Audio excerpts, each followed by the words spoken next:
Hello everyone, good morning सभी को day 7 के व्लॉग में। स्टडी स्टार्ट करते हैं। आज सबसे पहले मैंने फिजिक्स से स्टार्ट किया और फिजिक्स में आई चैप्टर जो है और लाइट चैप्टर है उसको कंप्लीट किया है, जो कि 2 घंटे की क्लास थी। मैं सोच रही थी आप सब जैसे मेरे से 1 साल से जुड़े हुए हो तो आप सबका भी सिलेबस कंप्लीट हो गया होगा।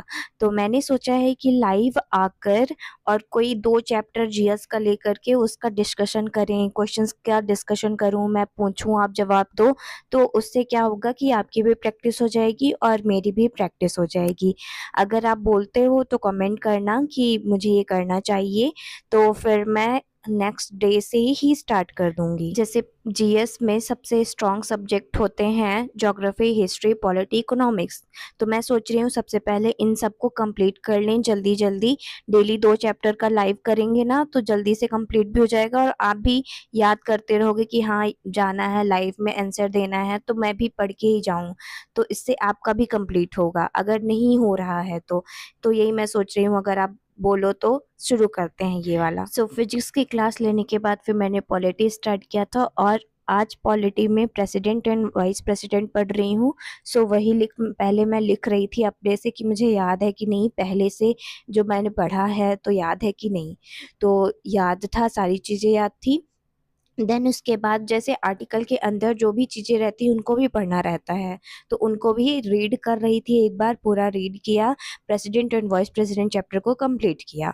देन उसके बाद फिर ज्योग्राफी स्टार्ट किया और ज्योग्राफी में आज रॉक, कंटिनेंट और प्लेट टेक्टोनिक वाला जो चैप्टर है उसको कर रही थी, जिसमें एक रॉक के बारे में रहता है, igneous, metamorphic rock, sedimentary rock हो गया। फिर उसके बाद volcano, plate tectonics. Plate tectonics के 3 टाइप हो गए, convergent, divergent and transform. Then उसके बाद मेजर प्लेट्स कौन सी हैं, माइनर प्लेट्स कौन सी हैं, और कन्वेक्शन करंट थ्योरी क्या है।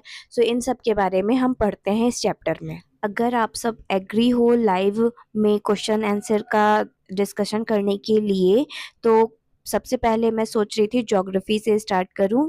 तो ज्योग्राफी के शुरू के 2 चैप्टर सोलर सिस्टम और लैटिट्यूड एंड लॉन्गिट्यूड का मैं सोच रही थी। तो आप कमेंट करना कि अगर स्टार्ट करना है तो कल या परसों से स्टार्ट कर देंगे। ज्योग्राफी के बाद फिर हिस्ट्री स्टार्ट किया और हिस्ट्री में आज मैं पढ़ रही हूँ वैदिक एज। वैदिक एज को 2 पार्ट में डिवाइड किया है, एक अर्ली वैदिक एज और एक लेटर वैदिक एज। लेटर वैदिक एज से ज़्यादा क्वेश्चंस मैंने देखे हैं पूछा जाता है, क्योंकि उसमें थोड़ा सा कंफ्यूजिंग है। पेस्टोरल कम्युनिटी है, एग्रीकल्चर कम्युनिटी है, कैसी कम्युनिटी है ये पूछ लेगा, और फीमेल की कंडीशन कैसी थी। ये इंपॉर्टेंट चैप्टर है और ऋग्वेद से भी बहुत क्वेश्चंस बनते हैं। देन उसके बाद फिर इंग्लिश में वोकैब स्टार्ट किया और बी वर्ड के जितने भी वोकैब थे, 25 वोकैब, उसको आज कंप्लीट किया है। वैसे तो 50 हैं बट आज 25 ही किया है। डेली 25 ही करती हूँ, क्योंकि फिर बहुत ज़्यादा हो जाता है तो फिर याद भी नहीं रहता है, इसलिए 25 वोकैब किया। देन उसके बाद OWS भी स्टार्ट किया। लगभग 40 OWS रहे होंगे इस PDF में। इसको भी कंप्लीट किया है। अगर आपको ये PDF चाहिए होगी तो टेलीग्राम में मैसेज कर देना, मैं भेज दूंगी। देन उसके बाद फिर फ्रेजल वर्ब भी स्टार्ट किया। फ्रेजल वर्ब की इस PDF में ज़्यादा तो नहीं है बट इम्पोर्टेंट बहुत सारी हैं, तो उन सबको भी मैंने कॉल या आस्क का मैंने कंप्लीट कर दिया था। देन उसके बाद फिर मैंने कॉम्प्रिहेंशन स्टार्ट किया और कॉम्प्रिहेंशन में भी पहले अपने से किया है। देन इसके बाद सर का देखा था और रूम में बहुत गर्मी लग रही थी उस वाले में, दूसरे रूम में आ गई थी, इसलिए टेबल पे मैं वीडियो बना रही थी। कॉम्प्रिहेंशन की अच्छी प्रैक्टिस हो रही है। PQRS और पैसेज भी अच्छे से मैं कर रही हूँ, धीरे धीरे ही करती हूँ। बट ये है कि अगर छोटे पैसेज रहते हैं ना तो सही हो जाते हैं ज़्यादातर क्वेश्चन आंसर, बट अगर थोड़ा सा भी बड़ा हुआ या हार्ड पैसेज रहा ना तो वो नहीं बन पाता है, तो उसको भी प्रैक्टिस करनी है। देन उसके बाद फिर नरेशन चैप्टर को स्टार्ट किया था और नरेशन चैप्टर में वैसे आधा मैंने कल कर लिया था, आधा बाकी था, तो उसी को रिवाइज कर रही थी। नरेशन चैप्टर को भी रिवाइज कर लिया था पूरा। देन इसके बाद फिर मैथ्स में स्टार्ट किया है रिवीजन, और रिवीजन कर रही हूँ मेंसुरेशन चैप्टर का। मेंसुरेशन चैप्टर में पहला ट्रायंगल और क्वाड्रिलेटरल में जितने भी फॉर्मूले थे, यानी कि ट्रायंगल के अंदर equilateral, isosceles, right angle triangle, इनके जितने भी फॉर्मूले रहते हैं, एरिया, पेरीमीटर, इन सबको याद किया। और क्वाड्रिलेटरल का याद किया। देन उसके बाद फिर ज्योमेट्री चैप्टर में, ज्योमेट्री जो चैप्टर है उसका शुरू के 2-3 थ्योरम जो होती है ना, लाइन एंड एंगल की थ्योरम्स हो गई, सिमिलरिटी की थ्योरम हो गई, तो उनमें से कुछ को कंप्लीट किया है, शुरू के कुछ थ्योरम्स को कंप्लीट किया है और डेली रिवाइज करूँगी, धीरे-धीरे करके इसको भी रिवाइज करना है, कंप्लीट करना है।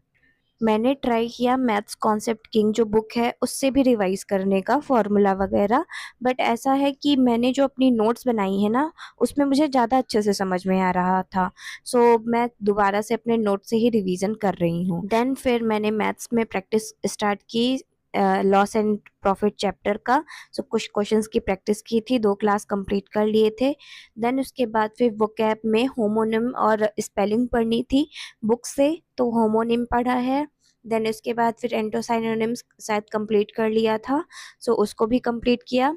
देन उसके बाद होमोनिम मैंने 50 किए रहे होंगे अप्रॉक्स, यानी कि 2 पेज, एंड स्पेलिंग में भी 200 से ज़्यादा ही रहे होंगे क्योंकि 2 पेज में बहुत सारे आ जाते हैं, तो मैंने काउंट किया था 300-400 स्पेलिंग आ जाती है 2 पेज में, तो उन सबको भी मैंने कंप्लीट कर लिया था। और स्पेलिंग को मैं लिख-लिख कर ही प्रैक्टिस कर रही थी क्योंकि वो देख कर ना समझ में नहीं आता है कि याद हुआ है कि नहीं याद हुआ है, तो इससे अच्छा है कि लिख लूँ एक बार, तो ये रहेगा माइंड में कि हाँ, इस स्पेलिंग को कहीं न कहीं पढ़ा था। सो इस तरह कंप्लीट कर लिया और होमोनिम भी कर लिया और एंटोसाइनो भी कर लिया। सो इतना सारा शेड्यूल सारा कंप्लीट किया है, बस टाइपिंग नहीं की थी, सो उसको नेक्स्ट डे कर लूँगी। And thank you for watching my videos, और नेक्स्ट डे का शेड्यूल भी लगा दिया है। Thank you, bye bye.